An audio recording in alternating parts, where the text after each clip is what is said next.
Tata sabukirize sengule abiriteji yalituyigiriza akadde kasita kakoona nti eddakiika kankuwe nyingi nnyo 5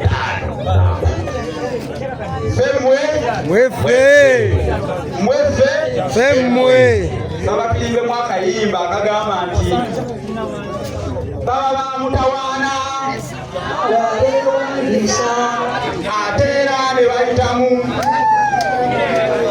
tebakamanyi yokoulire faya emitweka gisaaniwe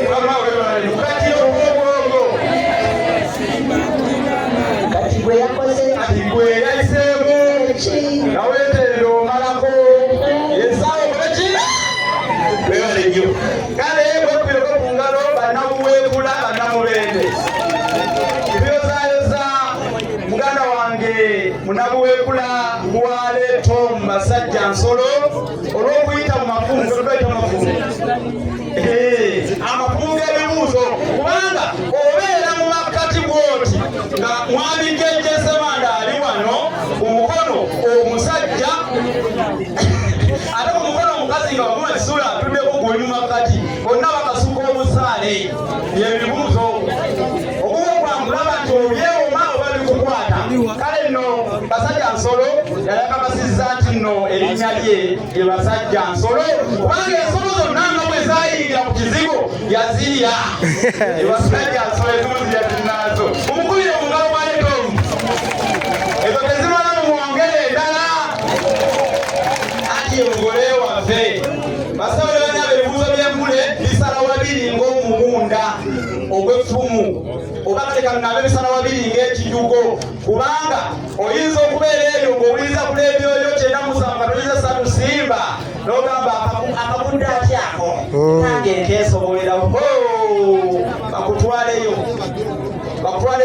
kubanga ekyamazima atabyetise tamanya buzito bwabyo ebibuuzo by'engule bizitowa weewaawo omuyinza okuba mulina empaka endala ze mubulidde naye ne bagiyita World Cup y'olulimi Oluganda kagamba kukankaddemu World Cup y'olulimi oluki ate tulinayo World Cup naye World Cup tegeeza nti ensi zonna olina kusooka kwetala mu mukopokopo olyokwojja mu ngule wekiri obamasensi ate ngule bwekulema nga wawangula omukopokopo tolina kyogenda kugamba bantu n'olwekyo okuguma ekitiibwa ebyo si kyangu olina okubanga omalidde naawe ng'olina sajja ng'omugomo okutta ensonzi n'obuyamba olina okubanga oli mugumu oli mukazi mugumu oba omukyalo omugumu ate twebaza nnyo ssentebe w'ennyumba y'engule omukulu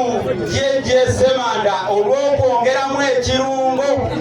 ekyo simanyi oba munda bagyendaga mwakitegede ekirungo ky'endukusa abalala nga bateekateeka empaka ate nga baakoppa baayagala basimbulize waliwo ekintu kye balaba nga kiba kyankalanya mugongo ate nga kyo tebajja kukisobola endukusa buli mukontanyi n'endukusa ye abakulu b'abafa alina n'ebibuuzo n'obutumwa nabwo bukulusana n'obubuuzo obutonotono kubabuuzo obutonotono n'olwekyo tukubire Radio Simba mu ngalo kubanga ye yabangawo omuzannyo guno abalala kwe baalabira n'olwekyo twebaza bakama baffe aba Radio Simba mwebale nnyo okuteekerateekera omuzannyo ogutufudde ekyenjawulo nze nina ofiisi ezimu ze nali siyingiramu basebo ne banyabo bwewangula engule tutunuulira kitiibwa kyofuna nze naliwo wansi nnyo naye tusobola nga abantu bankubira mu ngalo nenyamanzaali bwe bakubira mu ngalo banamuweekula ngule nze ndiseemule era bwe ngenda walala naye banga ntudde wali getukulaba nga banziyo taseemule mu mujeewo mumuteeka wali wasaanidde ekyo kitiibwa ko wakikolerera ate n'ekirala ndabawo bannambule wano ne basengule tukyasobola okugiwangula engule kabakukoto okugiwangula agasingako wano kubanga nagiwangula nagiyitamu bagamba nti ey'embuzi si yeyente nga yalyako ebifi ewangulwa bino bisatu okumanya omukisa n'okuwuliriza obikutte maama okumanya omukisa n'okukola ki okuwuliriza olina okuba ngaowuliriza nnyo okuwangula engule ya Silver. Kale nno zijjukira nze engule bwe nagyetabamu natuuka ku final tesigiwangula 2015 era eya 2015 yawangulwa Membe Julius Masaso okuva e Gomba. Gomba lyerimu ku masaza agakyasinza okuwangula engule era nze ndi munnabusiro eyasookera ddala okuwangula engule nga bwolaba bwaleta omubali munnabuweekula eyasooka okukola ki okuwangula engule nolwekyo banabuweekula wosaba mwongeremu engalo kubanga esaza lino alizitudde sebo olukulu bwaleta obu ebigambo biri ebabulantono nga takumalire naye neyanzisiza okubanga wampita ate nebwotandikise nandikisa kyeretamu okusibwamu kubanga nandigane mundeke tuleze ebisengule singule wala namuwona walabekala wakolaki wadula naye nga sinaba waggulu ganyandize senga musanyusa webale nnyo okujja ku mukolo guno gw'ekitiibwa senga waffe nebaza mukyala Josephine yazze ate n'ab'ebitiibwa mwenna abali ku mukolo gwa leto mukyamazima ebigambo byo maluma tigagwa mu kamwa ate ebiringa mubiro tekwa mu kibano kozi namukulu mugambe munalulimi munange wetutobye mu lulimi wagaliza ekitiibwa ky'engule owulire ku kiwooma